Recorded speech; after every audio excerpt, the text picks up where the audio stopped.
তামিমের থেকেও বিধ্বংসী ওপেনার খুঁজে পেল বাংলাদেশ। আন্ডার-19 বিশ্বকাপ দলের চ্যাম্পিয়ন ওপেনার জিসান আলম। কে এই জিসান আলম? চলুন দেখে নেওয়া যাক আজকের ভিডিওতে।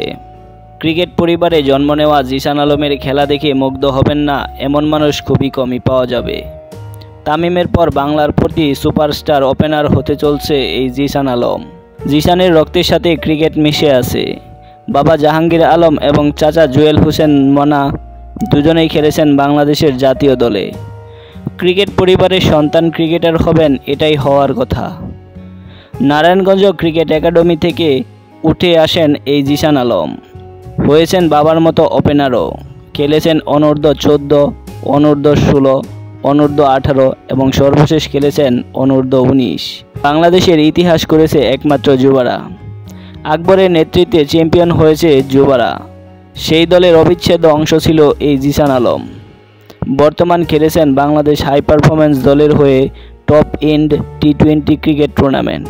রেনিগেউসের হয়ে প্রথম ম্যাচে করেন 10 রান, দ্বিতীয় ম্যাচে তাসমানিয়ার বিপক্ষে করে 38 রান।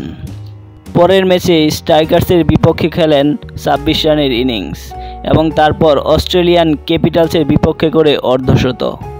যদিও পরের ম্যাচে পাকিস্তানের বিপক্ষে 0 রানে সাজঘরে ফিরেন এবং পার্থ স্কোরসার্সের বিপক্ষে করেন 26 রান, হন রান আউটের শিকার। এছাড়াও মাতিয়েছেন বিপিএল এবং ডিপিএল।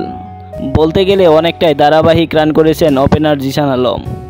তামিমের পর এখনও ভালো ওপেনার খুঁজে পাওয়া যায়নি বাংলাদেশে। লিটন মাঝে মাঝে ভালো করলেও থাকেন অনিয়মিত। হয়তো তামিমের বিকল্প ওপেনার হিসেবে দেখা যাচ্ছে এই জিসান আলমকে।